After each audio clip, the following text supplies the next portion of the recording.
Have you ever witnessed a mother slap her own daughter at a family wedding in front of 100 guests? No? So imagine this. You're at your sister's wedding. 200 guests. Judges, lawyers, Boston's elite, all watching. And your mother just handed you a stack of documents on stage, demanding you sign over your $2 million penthouse as a wedding gift to your sister. You say no. And her palm connects with your face so hard your earring flies across the marble floor. That was my reality. March 15th, 2024.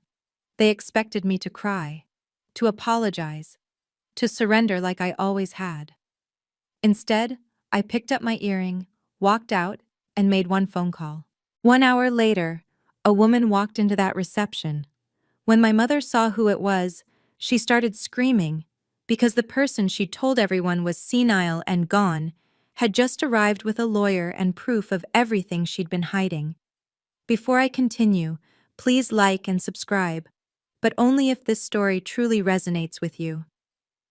Now let me take you back 3 years to where this all began. The call came on a Tuesday evening in March 2021. I was sitting in my studio apartment in Somerville, eating leftover pad thai and reviewing blueprints for a client's kitchen renovation, when my grandmother's name lit up my phone screen. "Paige, sweetheart," Eleanor Harrison said, her voice steady as it had always been. "I need to tell you something, and I need you to listen carefully." My grandmother had been a professor at Harvard Law School for 31 years before retiring. She didn't waste words. So when she told me she was updating her will and leaving me the penthouse at 150 Seaport Boulevard, the one she'd purchased in 2015 for $1.8 million, now valued at over $2 million, I set down my chopsticks and listened. "Why me?" I asked. Not because I didn't want it, because I genuinely didn't understand. "Because you're the only one who visits," she said simply. "Every Sunday for 10 years, Paige, while your mother sends Christmas cards and your sister sends nothing at all. You bring me tulips because you remember they're my favorite. You sit with me when I have nothing interesting to say." I felt tears prick my eyes.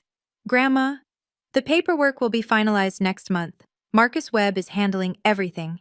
He's been my attorney for 20 years. She paused. "Your mother will not be pleased." That, as it turned out, was the understatement of the decade. The news leaked to my family within weeks. I still don't know how. Maybe someone at Marcus's firm mentioned it to someone who knew someone. Boston's legal community is smaller than people think. All I know is that by April 2021, my mother had organized what she called a family discussion at her $4 million home in Beacon Hill. I remember walking into that living room and seeing the way they were all seated. My father Richard in his leather armchair, my mother Victoria on the settee, my sister Madison perched on the arm of the couch like she was posing for a photograph. They'd arranged themselves like a tribunal. "Paige." My mother's voice was honey over broken glass. "We need to talk about your grandmother's condition." "Her condition?" I sat down on the only empty seat, a straight-back chair that faced all three of them. "She seems fine to me." "She's clearly not thinking straight." Victoria crossed her legs, her Cartier bracelet catching the light. "Leaving a $2 million property to one grandchild? Excluding everyone else? That's not the behavior of a rational woman." "She's not excluding anyone," I said. "She's giving me something she wants me to have. That's her right." Madison let out a small, theatrical sob. "This is so unfair. I've always loved Grandma. I just don't have time to visit like you do. I have a career. I have a life." "You have a trust fund and a fiancé with a yacht," I thought, but didn't say. "The fair thing to do," my father spoke for the first time, his voice measured in that way attorneys cultivate, "would be for you to decline the inheritance, or at least agree to sell the property and split the proceeds equally among family members." I stared at him, Richard Harrison, who hadn't asked me a single question about my life in years. Richard Harrison, who'd missed my college graduation because of a scheduling conflict that turned out to be a golf tournament. That Richard Harrison was now telling me what would be fair. "I'm not declining anything," I said. "And I'm not selling anything."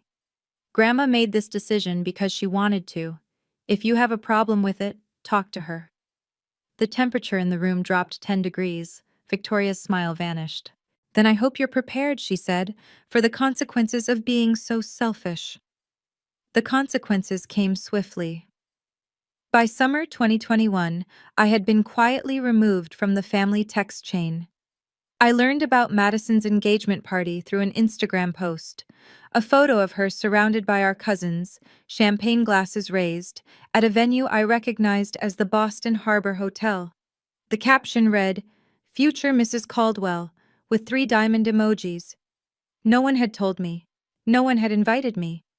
When I asked my mother about it, she said, "Oh, we assumed you wouldn't want to come. You've been so busy with your little decorating business." My little decorating business was a licensed interior design studio with 12 active clients and revenue that had doubled in the past year. But to Victoria Harrison, anything that wasn't a law degree or a wealthy husband was just a hobby. The worst part wasn't the exclusion, it was what came with it. The stories Victoria began telling anyone who would listen. Paige manipulated my mother, I overheard her say at a neighborhood gathering I'd shown up to uninvited. Visited her constantly, turned her against the family. You know how vulnerable elderly people can be. She painted me as a predator, a schemer, the ungrateful daughter who'd exploited a confused old woman for profit. And through all of it, I never once corrected her publicly. I never made a scene. I thought if I stayed quiet, if I just kept my head down, eventually the storm would pass. I didn't understand yet that silence was exactly what she was counting on. What I also didn't understand was why Grandma Eleanor had moved into Brookhaven Senior Living in late 2021, a luxury facility in Wellesley that cost $12,000 a month. She told me she wanted peace and quiet. She told me she was tired of the drama. But sometimes when I visited her on Sundays, I caught something in her eyes, a flicker of something that looked almost like fear. "Grandma," I asked once, "did something happen? Between you and Mom?"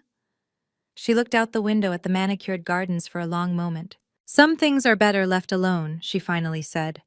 "At least for now." I let it go. I shouldn't have.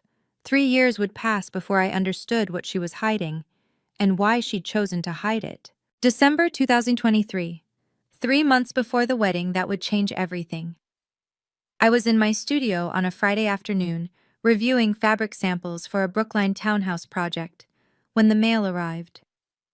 Among the invoices and catalogs was an envelope of heavy cream cardstock, my name written in calligraphy so elaborate, it took me a moment to decipher it. Inside was an invitation. Madison's wedding, March 15th, 2024. The Fairmont Copley Plaza. Black tie. For a full minute, I just stared at it. After 2 years of being treated like a ghost, no holidays, no birthdays, no casual texts, they were inviting me to the wedding? My phone rang that same evening. "Mother." "Paige, darling." Victoria's voice was warm, almost affectionate. I hadn't heard that tone since before the inheritance news broke. "Did you receive Madison's invitation?" "I did." "Wonderful.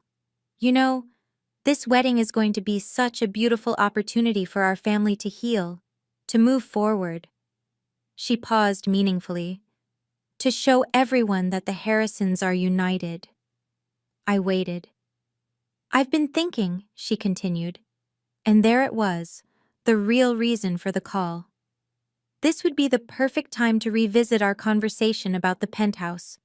Madison and Tyler will need a place to live after the honeymoon, somewhere appropriate for a young couple starting their life together. I closed my eyes. Of course, the invitation wasn't an olive branch, it was bait. "Mom, the penthouse is mine. Grandma left it to me, that hasn't changed." "Nothing has to change, sweetheart. You could simply transfer the property as a wedding gift. Think of how generous that would look.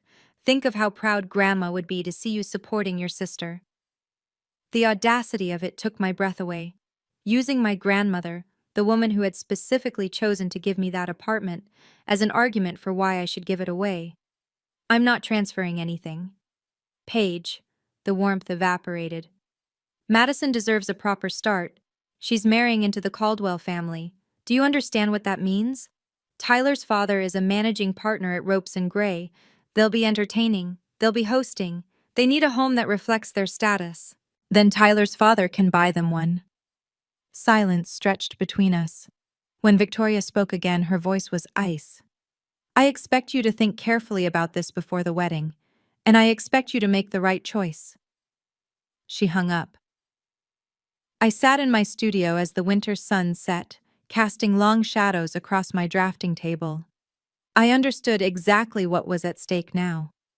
If I went to that wedding and refused again, in front of everyone Victoria had spent decades cultivating relationships with, she would make me pay. She would tell every guest that I was the selfish, ungrateful daughter who'd ruined her sister's special day. She would weaponize the entire Boston legal establishment against me. My reputation, my business, my future client referrals, so many of which came from word of mouth in exactly those circles. But if I didn't go, that would be its own kind of surrender, proof that I was too ashamed to show my face, proof that I had something to hide. I considered skipping it. I really did. But something in me refused. I had done nothing wrong. I had accepted a gift from someone who loved me. I would not be made to feel like a criminal for it. I RSVP'd yes. 1 week before the wedding, my phone rang at 7 in the morning. Grandma Eleanor. Sweetheart, she said, her voice carrying that particular urgency I'd only heard a handful of times in my life. I need you to listen carefully. I'm listening. If something happens at that wedding, and I believe something will, I want you to call Marcus Webb immediately. The number is 617-555-0142. Can you write that down? I grabbed a pen. Grandma, what are you talking about? What's going to happen? Your mother thinks I don't know what she's planning. She forgets that I was practicing law before she was born. Eleanor's voice was steady, but I heard the steel beneath it. I've prepared everything, Paige. Marcus has all the documents. If you need them, they're ready. Documents? What documents? Just remember the number. And remember, she paused, that I love you. Whatever happens, I love you. She hung up before I could ask anything more. I saved Marcus Webb's number in my phone, not understanding why my hands were shaking. I wouldn't understand until I walked through the doors of the Fairmont Copley Plaza and saw what was waiting for me. March 15th, 2024, 5:00 p.m. The Fairmont Copley Plaza rose above Copley Square like a monument to old money and older traditions. I'd driven past it hundreds of times in my life, but walking through those gilded doors as a guest, as a Harrison, felt different. It felt like walking into enemy territory. The ballroom was breathtaking. White orchids cascaded from crystal chandeliers. A 12-piece jazz ensemble played Gershwin in the corner. Waiters in black ties circulated with champagne flutes and canapes on silver trays. Every detail screamed expense, taste, and Victoria Harrison's personal touch. 127 guests. I'd counted the chairs during cocktail hour. Lawyers, doctors, investment bankers, old Boston families whose names appeared on hospital wings and university buildings. These were the people my mother had spent 3 decades impressing. Her audience, her witnesses. I wore a navy blue dress, elegant but not attention-seeking. I had debated for hours about what to wear, knowing that anything too expensive would be called showing off the penthouse money, and anything too simple would be embarrassing the family. In the end, I chose something that simply felt like me. Richard found me near the ice sculpture. A swan, naturally, 10 minutes after I arrived. Paige? My father nodded, his eyes sliding past me like I was a piece of furniture he was trying not to bump into. Glad you could make it. Dad. We stood in silence.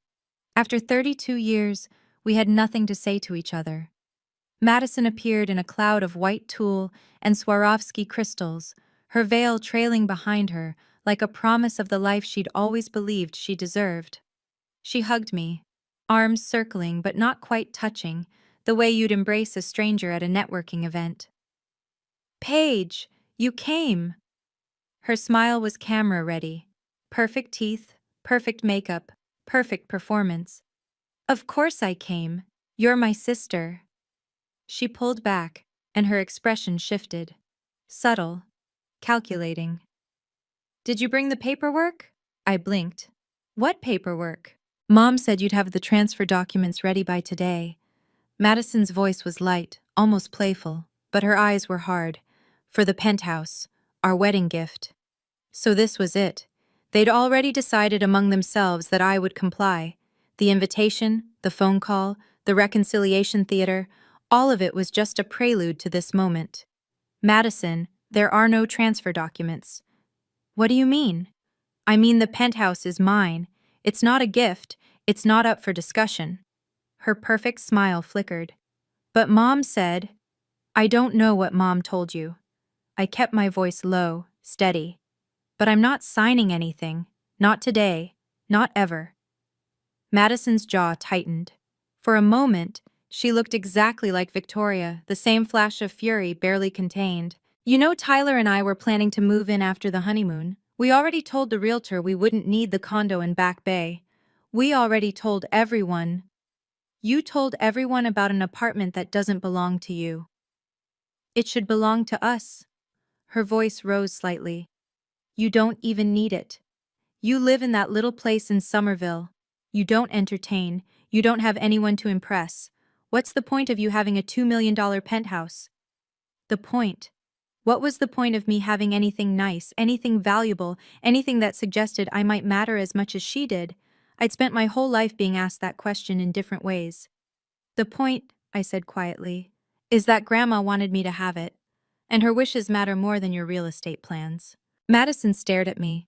Then she leaned in close, her bridal perfume overwhelming. Mom's going to handle this, she whispered. And when she does, don't say I didn't warn you. She swept away toward a group of bridesmaids, leaving me standing alone by the melting swan. I moved toward the bar, needing something to steady my nerves. But before I could order, a woman in a cream Chanel suit stepped into my path. I recognized her, Patricia Holloway, one of Victoria's tennis partners and the wife of a federal judge. You're Paige, aren't you? Patricia's smile didn't reach her eyes. Victoria's mentioned you. I bet she has. I heard you're holding on to some property for your grandmother, Patricia continued. That's very responsible of you. Will you be selling it soon? There it was, the narrative Victoria had been spinning. I wasn't the heir. I was the caretaker, the temporary custodian of assets that would eventually be distributed properly. Actually, I said, I live there. Patricia's eyebrows rose. Oh, I thought, well, never mind what I thought. She excused herself quickly, disappearing into the crowd. I stood alone in that sea of silk and judgment, understanding finally what I was up against. Victoria had been preparing this battlefield for years. Every conversation, every social event, every carefully placed comment, all of it was groundwork. And tonight, she intended to collect. I just didn't know yet how far she was willing to go. I escaped to the balcony. The March air was cold enough to bite, but after the suffocating warmth of the ballroom, I welcomed it. I leaned against the stone railing, looking out over Copley Square, trying to slow my racing heartbeat. That's when my phone buzzed. Grandma Eleanor. I answered immediately. Hello? My dear girl. Her voice was calm, almost too calm. Tell me what's happening. I glanced through the glass doors at the glittering crowd inside. How do you know something's happening? Because I know my daughter. A pause. Victoria has been planning something for weeks. She's been making phone calls, gathering people, building her case. She thinks I don't know because I'm locked away in my nursing home. The disdain in Eleanor's voice was palpable. She forgets that I have friends who actually like me. I almost laughed. Almost. What is she planning? I don't know exactly, but I know it will happen tonight while she has her audience. That's how Victoria operates. She needs witnesses. She needs people to validate her. Eleanor's voice softened. Paige, do you remember the number I gave you? Marcus Webb's number? I have it saved. If anything happens, Anything at all, call him immediately. He's expecting your call. He has everything ready. I pressed my back against the cold stone. Grandma, what is everything? What are you not telling me? Silence stretched across the line.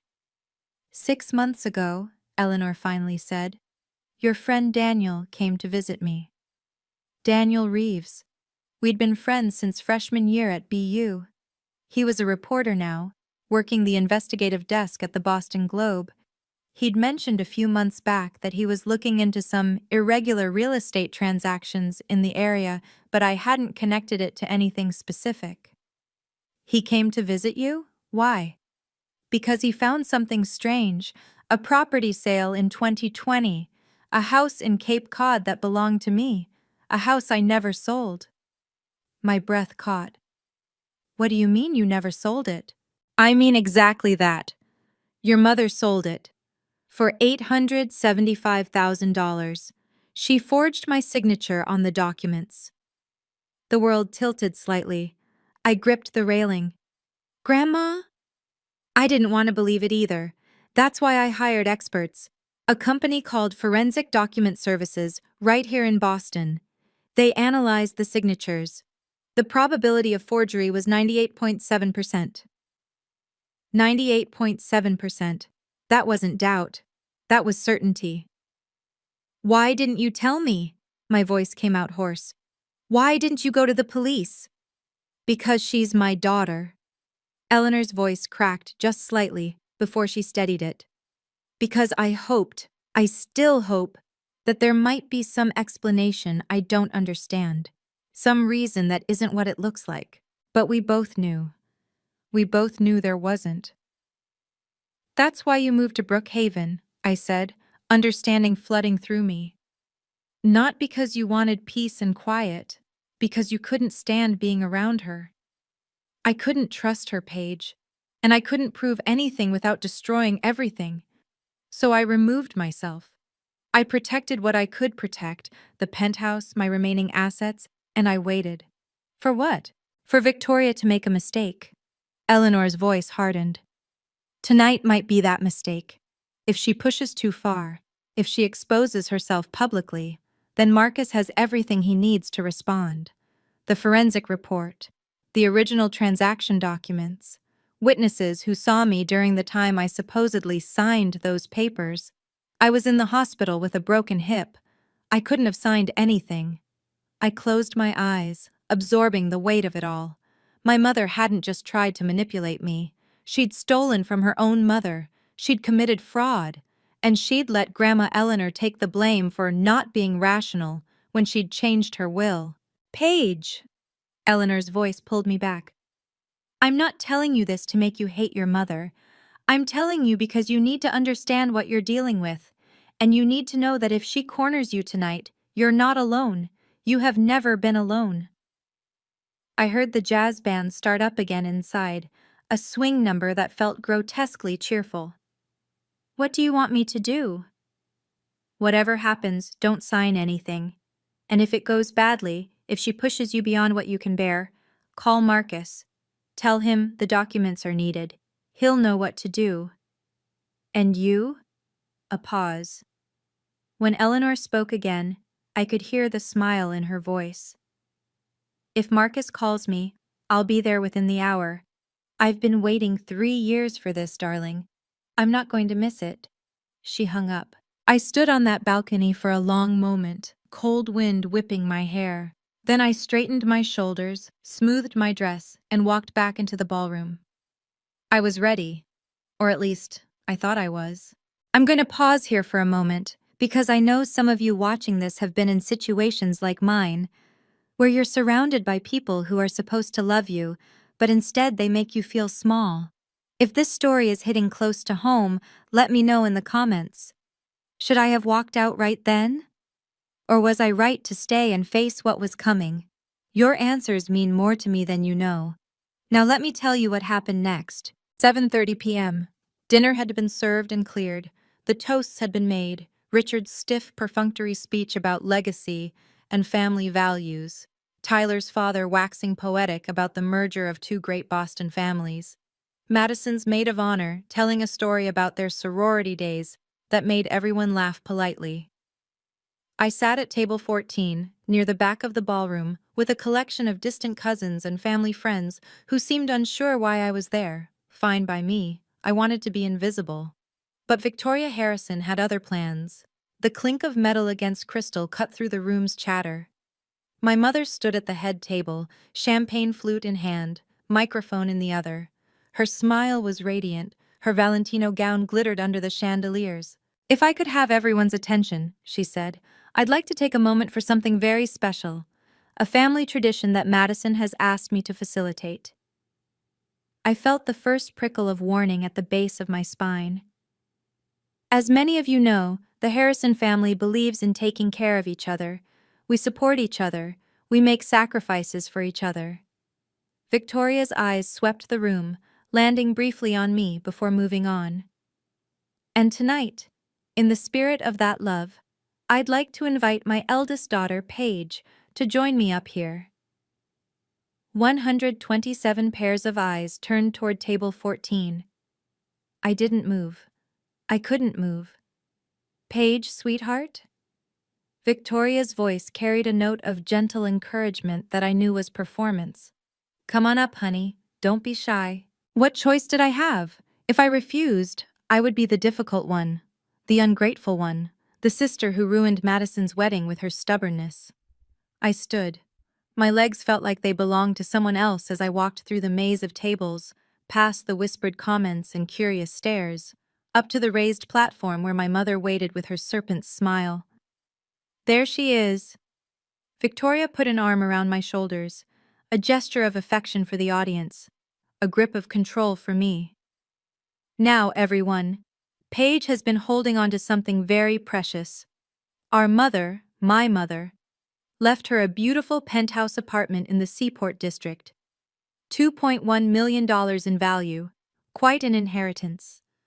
Murmurs rippled through the crowd. I saw Patricia Holloway nod knowingly.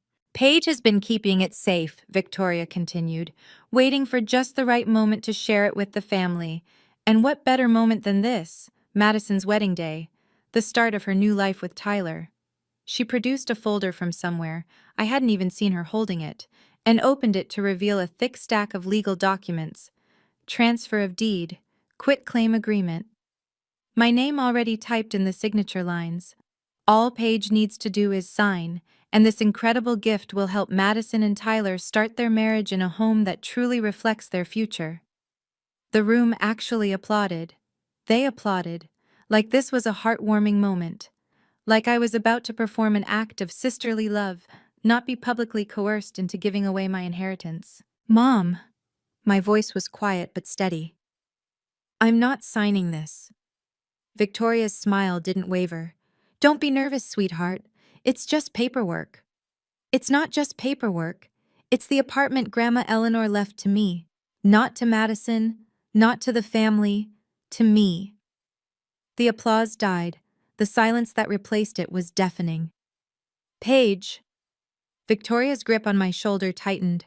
Her voice dropped, but the microphone still carried it. "Let's not make this difficult. I'm not making it anything. I'm telling you no." Madison appeared at the edge of the platform, her face a mask of wounded innocence. "Paige, you're really going to do this? On my wedding day?" "Madison, I didn't ask to be called up here. I didn't ask to be put on display. You all set this up without even asking me." "Because we knew you'd be selfish," Madison spat. "We knew you'd choose that stupid apartment over your own family." "The apartment isn't stupid when you want to live in it." Tyler's father coughed uncomfortably. A waiter near the kitchen doors looked frozen in place, tray suspended in air. This was not the elegant evening anyone had envisioned. Victoria's composure finally cracked. Her face reddened. Her voice rose. "You ungrateful child." The microphone amplified every syllable. "After everything we've done for you, after we raised you, educated you, supported your little business, you can't do this one thing for your sister? You didn't support my business, you've never even been to my studio, and you didn't raise me. Grandma did, every summer, while you were at conferences and galas and anywhere else that wasn't home. Gasps scattered through the audience. I'd said too much, I knew it, but I couldn't stop. The penthouse is mine because Grandma wanted me to have it, because I was there, because I cared. And no amount of public humiliation is going to change that. Victoria's hand moved so fast I didn't see it coming. The slap connected with my left cheek, hard enough to snap my head sideways. My silver earring, the one Grandma Eleanor had given me for my 30th birthday, flew off my ear and bounced across the marble floor with a sound like a small bell. The room went absolutely silent. For a moment, I stood perfectly still. My cheek burned, my vision blurred. I could feel every eye in that ballroom boring into me, waiting to see what I would do. What I did was breathe. I bent down. I picked up the earring. It was slightly bent but not broken. I straightened it carefully, methodically, and put it back on my ear. Then I looked at my mother. "That's the last time you touch me," I said. My voice didn't shake. I was proud of that. I turned and walked off the platform, through the tables, past the whispers and the stares and the jazz band that had stopped playing mid-note, out the double doors of the ballroom and into the lobby. I didn't run. I didn't cry. I found a quiet corner near the concierge desk, pulled out my phone, and dialed the number I'd saved a week ago. It rang once. Marcus Webb's office. "This is Paige Harrison," I said. My voice was calm, steady, certain. "Please tell my grandmother that the documents are needed." "Understood, Miss Harrison. She'll be there within the hour." I hung up, and then I sat down on a velvet bench, touched my stinging cheek, and waited. 1 hour, that's all I needed. 1 hour until everything changed. 8:45 p.m. I was still on that velvet bench when the main doors of the Fairmont Copley Plaza opened and my grandmother walked in. Eleanor Harrison was 78 years old. She moved with a cane now, her gait slower than I remembered from my childhood. But everything else about her radiated the same formidable presence that had made her one of the most respected professors at Harvard Law for 3 decades. She wore a gray cashmere coat over a simple black dress. Her silver hair was pinned back elegantly, and beside her walked Marcus Webb, mid-40s, wire-rimmed glasses, charcoal suit, carrying a leather briefcase that looked like it contained the weight of the world. "Grandma." I stood up, and for a moment my composure cracked. "You came." She crossed the lobby and took my face in her hands, examining my cheek with eyes that missed nothing. "She hit you." "Yes." Eleanor's jaw tightened. Then she kissed my forehead, gently, the way she had when I was a child and had fallen off my bicycle. "Then let's finish this," she said. We walked into the ballroom together. The wedding was in chaos, clusters of guests huddled in conversation, their champagne forgotten. Madison was crying, actually crying this time, while Tyler and his parents hovered nearby, looking mortified. Victoria stood near the head table, gesturing emphatically to Richard, who seemed to be trying to calm her down. No one noticed us at first. Then someone gasped. Then someone else. And then Victoria turned and saw her mother walking toward her across the marble floor. "Mom?" The word came out strangled. Victoria's face went white. "What are you? How are you?" "I'm here for my granddaughter's wedding," Eleanor said. Her voice carried across the suddenly silent room. "I wasn't invited, of course, but I decided to come anyway. I hope Madison doesn't mind." Madison, mascara streaming down her cheeks, could only stare. "What is this?" Victoria's voice rose. "What are you doing here?" "I'm doing what I should have done 3 years ago."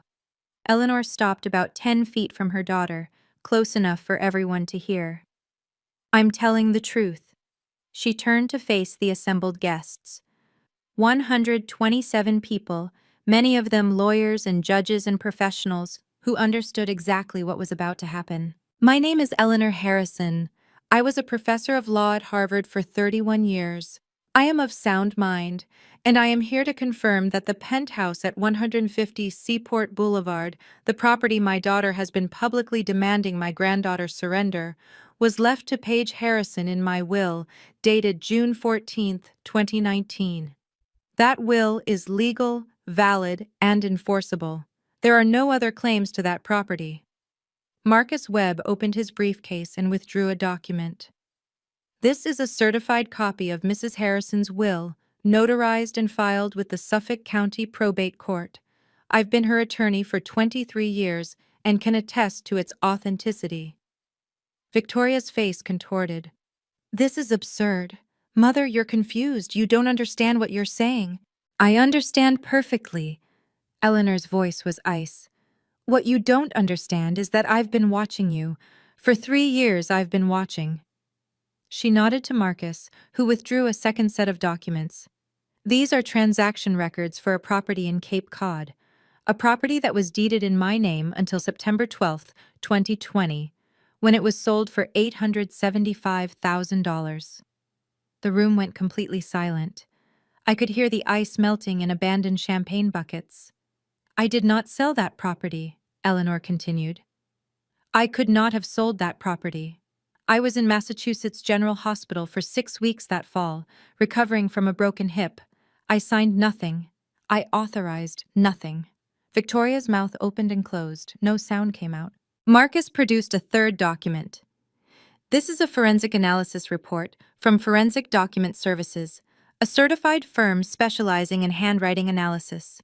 They examined the signature on the Cape Cod sale documents against authentic samples of Mrs. Harrison's handwriting. He turned to the room, his voice carrying the weight of courtroom authority. Their conclusion? The signature is inconsistent with Mrs. Harrison's authentic hand. Probability of forgery, 98.7%. Murmurs erupted through the ballroom. I saw Tyler's father, the managing partner at Ropes and Gray, exchange a significant look with another attorney near the bar. You're lying, Victoria's voice cracked. This is all fabricated. You're senile, Mother. You don't know what you're talking about. I'm sharp enough to hire experts, Eleanor replied. I'm sharp enough to preserve evidence. And I'm sharp enough to have forwarded this entire file to the Suffolk County District Attorney's office last week. The color drained completely from Victoria's face. You didn't? Forgery and fraud, Victoria. Up to 5 years in prison under Massachusetts law. Eleanor's voice was almost gentle now, the same tone she'd once used to explain complex legal concepts to first-year students. I didn't want to believe my own daughter could do this. I gave you 3 years to confess, to make it right. But instead, you spent those years slandering my granddaughter, calling her a manipulator, calling me senile, trying to steal her inheritance the same way you stole my property. Victoria spun to face Richard. Richard, say something. Stop this. Richard Harrison, who had stood silently through everything, took a step backward. I didn't know, he said. His voice was flat, empty. I didn't know about the Cape Cod house. You signed the transfer, Victoria shrieked. You were there. I signed what you told me to sign. I didn't know it was forged. The room watched in horrified fascination as 35 years of marriage disintegrated in real time. Madison finally spoke, her voice small and broken. Mom? What is Grandma talking about? Victoria didn't answer. She couldn't answer. She stood in the center of her own carefully constructed stage, her perfect wedding, her perfect audience, and everything was falling apart. Eleanor turned to me. Her eyes were tired, sad, but resolute. Paige, I'm sorry you had to find out this way. I'm sorry I waited so long. It's okay, Grandma. I took her hand. I understand. She squeezed my fingers. Then she looked at Victoria one last time. You lost me the day I discovered what you'd done. Tonight, everyone else just got to see the truth. She paused. I hope someday you find it in yourself to take responsibility, but I won't hold my breath. She turned toward the exit. I walked beside her. Behind us, I heard Victoria start screaming. Incoherent denials, accusations, demands that someone do something. I heard Tyler's parents say something sharp and final to Madison. I heard the murmur of the crowd crescendo into a roar of gossip and speculation. But I didn't look back. Not once. I need to pause here for a second. When I walked out of that ballroom with my grandmother, I wasn't thinking about revenge. I wasn't thinking about winning. I was just thinking about how much time we'd lost, and how grateful I was that we still had some left. If you've ever had someone in your life who believed in you when no one else did, drop their name in the comments. They deserve to be celebrated. And if you want to hear how this all played out, make sure you're subscribed. Back to the story. We made it to the lobby before Tyler caught up with us. I heard his footsteps first, the quick, sharp click of expensive dress shoes on marble. I turned, expecting anger, maybe threats. What I saw instead was calculation. Mrs. Harrison, Tyler Caldwell addressed my grandmother directly, not even glancing at me. I think we should talk about this privately. There may be some misunderstandings that can be cleared up. Eleanor regarded him with the same expression she probably used on particularly dim-witted law students. There are no misunderstandings, Mr. Caldwell. But surely the whole Cape Cod situation, families have disputes. Paperwork gets complicated. If we could just sit down with the lawyers. The paperwork was forged. My daughter committed fraud. Those aren't disputes, they're crimes. Tyler shifted his weight, and I watched his mask slip. Underneath the polished veneer, I glimpsed something desperate. The penthouse, then. Madison mentioned that you might be reconsidering your will. Given the circumstances, the wedding, the new family, perhaps there's a way to… Mr. Caldwell. Eleanor's voice cut like surgical steel. I'm not reconsidering anything.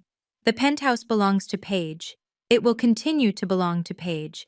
And if you're asking whether I'll give my remaining assets to a granddaughter who just married a man willing to beg at a ballroom door, the answer is no. Tyler's face reddened. For a moment, I thought he might say something ugly. Instead, Eleanor smiled. That particular smile that made courtroom attorneys nervous. You married the wrong Harrison, young man. And frankly, given what I've seen of your character tonight, Madison is welcome to you. She turned away from him without another word. Marcus Webb stepped forward, blocking Tyler's path. I'd advise you to return to your wedding, Mr. Caldwell. Anything you say now could be relevant to ongoing investigations. Tyler Caldwell, son of a managing partner at one of Boston's most prestigious law firms, suddenly looked very young and very scared. He retreated without another word. We stepped out into the cold March night. The air smelled like impending rain, and the street lights cast golden pools on the cobblestones of Copley Square. Grandma, I said, my voice thick, I'm so sorry about the wedding, about the scene, about all of it. She patted my arm. Don't be sorry. I've been waiting 3 years to say those things. It felt wonderful. Despite everything, I laughed. It came out raw and broken, but it was real. What happens now? Marcus answered, his voice measured and professional. The district attorney's office will proceed with their investigation. Mrs. Harrison has provided substantial documentation. Whether charges are filed will depend on their review, but the evidence is compelling. And Victoria? Eleanor's face softened with something that might have been grief, or might have been relief. It was hard to tell. That's up to the courts now. I've done what I needed to do. The rest is out of my hands. I thought about my mother, still in that ballroom, surrounded by the people she'd spent her life trying to impress, watching everything she'd built crumble. Part of me felt a savage satisfaction, but a larger part just felt tired. I'm not doing this for revenge, I said, though I wasn't sure if I was telling them or myself. I'm not doing it to punish her. No, Eleanor agreed. You're doing it because some things can't be allowed to continue. Some lies can't be permitted to stand.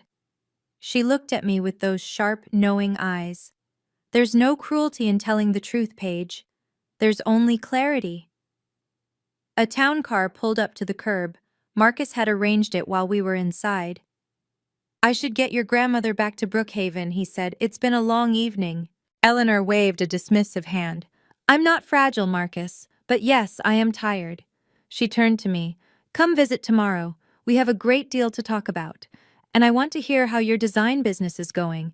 Really hear, not the polished version you give me." "I'll be there." She hugged me. A real hug this time, not the performative embrace Victoria had given me on that stage. I held on longer than I probably should have. "I love you, my sweet girl," she murmured. "I love you too, Grandma." She climbed into the car with Marcus's assistance. I watched as it pulled away, disappearing into the Boston night. I stood alone on the sidewalk for a long time. My phone buzzed. A text from Daniel Reeves. "Just saw the Globe's legal beat guy tweet something cryptic about a prominent Boston attorney." "Was that?" I typed back. "I'll explain later. Thank you for everything." Another text. This one from a number I didn't recognize. "Paige, it's Jennifer Thompson from Becker Legal. We were at the wedding. I owe you an apology. I believed things I shouldn't have. If you're ever interested in discussing design work for our new office, please call me." I stared at the screen. Jennifer Thompson. One of the women I'd seen whispering with Patricia Holloway earlier that evening. Now offering me business. I wasn't sure if I'd call her, but I saved the number. Then I put my phone away, pulled my coat tighter against the cold, and walked toward the parking garage. For the first time in 3 years, I felt like I could breathe. The fallout was swift and measured. 2 weeks after the wedding, Victoria Harrison was summoned to the Suffolk County District Attorney's Office for questioning regarding the Cape Cod property sale. The interview lasted 4 hours.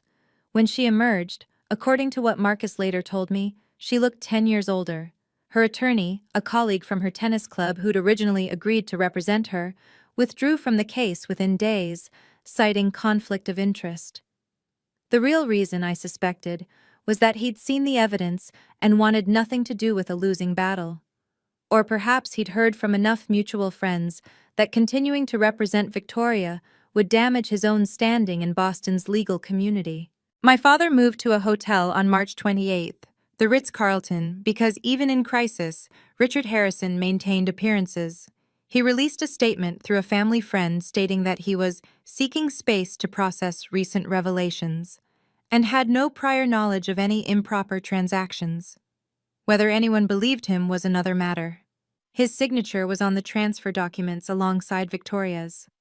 Claiming ignorance only worked if people were inclined to give you the benefit of the doubt, and after 30 years of standing silently beside his wife, Richard had used up most of his goodwill. Madison and Tyler postponed their honeymoon indefinitely.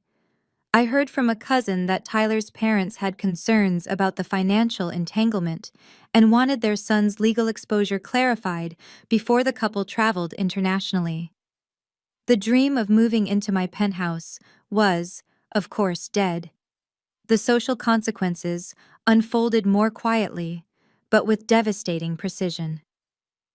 On April 3rd, Victoria received an email from Partners for Justice, the charity organization whose annual gala she'd co-chaired for 17 years.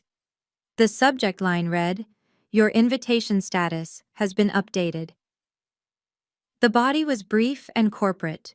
Due to circumstances requiring legal resolution, her involvement in the upcoming gala was under review pending further developments. Translation: she was disinvited. The Boston Bar Association opened an ethics inquiry after 2 attorneys who'd attended the wedding filed formal complaints. The complaints didn't allege anything Victoria had done to them, they alleged conduct unbecoming of an officer of the court. The investigation was ongoing. On April 10th, a small item appeared in the Boston Globe's Legal Beat column, written by a reporter I recognized from Daniel's newsroom. Boston area attorney under investigation for alleged document fraud in 2020 real estate transaction. The Suffolk County DA's office confirmed the investigation is active, but declined to comment on specifics. The attorney, whose name has not been released, is reportedly connected to a prominent Boston legal family. No names. But in a community as insular as Boston's legal establishment, no names were needed. Everyone knew within hours. I received 11 text messages that week from people I hadn't heard from in years. Some were apologies, some were expressions of support. A few were clearly fishing for gossip, which I ignored. The message that mattered most came from Jennifer Thompson at Becker Legal.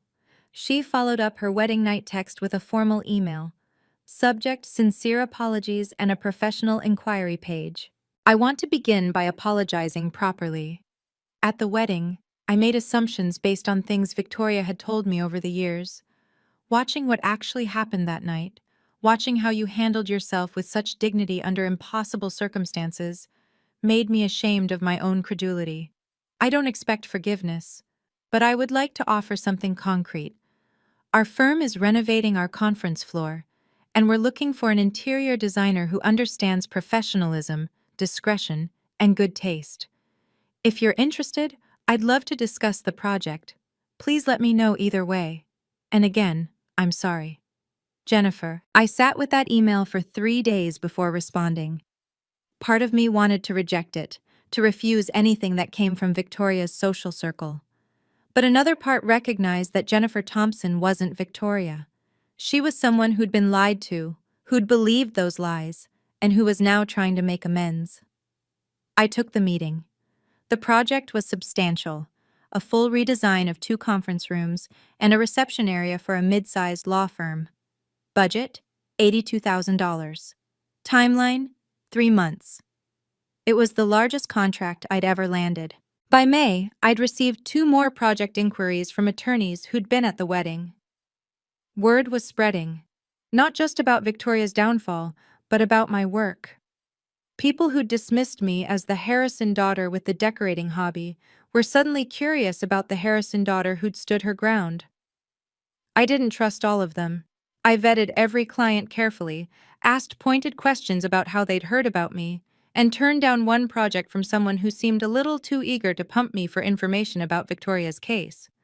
But slowly, carefully, I began to rebuild. Not just my business, my sense of who I was. The strangest development came in early May. I received a certified letter from a real estate attorney in Cape Cod informing me that the 2020 sale of Eleanor's property was under legal review and that the current owners had been notified of potential title defects. Marcus explained what this meant. If the original sale was voided due to fraud, the buyers might have claims against Victoria for the purchase price. The property itself could potentially revert to Eleanor's estate. It's complicated, he said, and it could take years, but the wheels are turning. Victoria Harrison, who had spent her life accumulating status and property and social capital, was watching it all slip away. I won't pretend I didn't feel some satisfaction in that, but mostly I felt something closer to peace. Justice wasn't about revenge. It was about the world finally recognizing what was true. June 2024. 3 months after the wedding. I'm sitting on the balcony of my penthouse, watching the sun set over Boston Harbor. The sky is streaked with orange and pink, and the water reflects it all like scattered jewels. It's the kind of evening my grandmother always loved. Big skies, quiet moments, a glass of wine, and nowhere to be. She's here now, in fact. Eleanor comes every Sunday. I pick her up from Brookhaven in the morning, and we spend the day together. Sometimes we go to the Museum of Fine Arts. Sometimes we just sit here, on this balcony, and talk. Today, we've been talking about my father. He called me, I tell her. Yesterday. She raises an eyebrow. And? He wanted to explain, to tell me his side of things. I swirl my wine. He says he didn't know about the Cape Cod house. He says Victoria handled all the paperwork, and he just signed where she told him. Do you believe him? I think about it. Really think. I believe he didn't ask questions, I finally say. I believe he chose not to know. I believe he's been choosing not to know for 35 years about a lot of things. Eleanor nods slowly. And what did you tell him? I told him I needed time, that I wasn't ready to see him yet, that if he wanted a relationship with me, he'd have to earn it, not by explaining or apologizing, but by actually showing up, consistently, over time. She reaches over and squeezes my hand. That's a healthy boundary, sweetheart. We sit in comfortable silence for a while. The sunset deepens. Madison texted me, I add. Last week. I heard. She asked if I would call her. She said she wants to talk. And will you? I look out at the harbor, at the boats returning to their moorings, at the city lights beginning to flicker on. Not yet. Maybe not for a long time. I pause. She knew, Grandma. Maybe not about the Cape Cod house, but about the pressure, the manipulation, the lies. She was there every time Victoria called me selfish or ungrateful. She never once defended me. She never once questioned what she was being told. That's true. If she wants to have a sister, she has to want to know the truth. She has to be willing to see who our mother really is. And I don't think she's there yet. I don't think she wants to be there. I take a breath. So I'm not closing the door forever. But I'm not opening it until she's ready to walk through it honestly. Eleanor smiles. A small, proud smile. You've learned something important, Paige. Something I wish I'd learned at your age. What's that? That love without respect isn't love, it's just habit.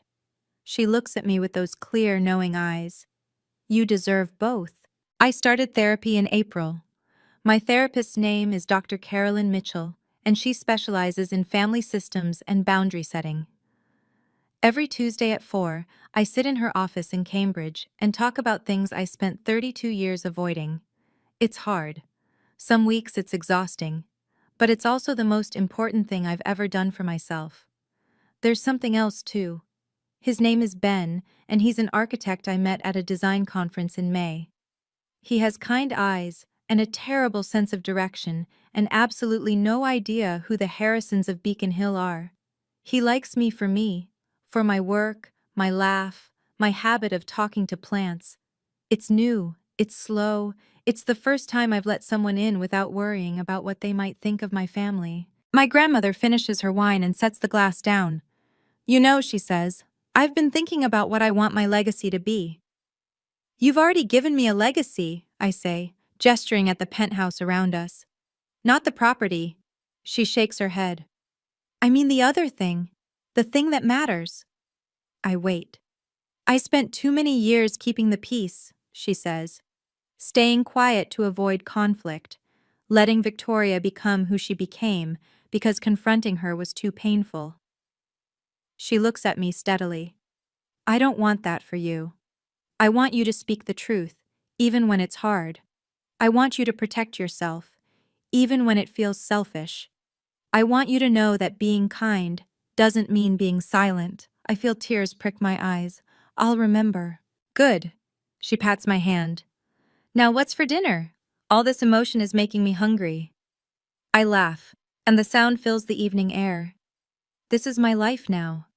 A penthouse that's really mine. A grandmother who loves me. A business that's growing. Boundaries that are firm. A future I'm building myself.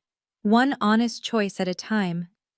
If you're watching this, maybe you're in a situation where your family expects you to sacrifice yourself for their comfort. Maybe you've been told that setting limits is selfish. Maybe you're wondering if you're allowed to want more. You are. You're allowed. Being kind to yourself isn't the opposite of being kind to others. It's the foundation. Thank you for staying until the end. And if this story resonated with you, if it reminded you that you deserve respect, that your boundaries matter, that truth is worth telling, leave a comment. Tell me your story. I want to hear it. Take care of yourselves. Thank you so much for watching my story all the way through. If it helped you remember that you're worthy of respect, that saying no doesn't make you a bad person, then this was worth telling. Please hit that like button and subscribe if you want more stories about boundaries, family, and finding your way. Check the description for more videos like this one. And until next time, remember, protecting your peace is not a crime, it's a necessity. Take care, I'll see you soon.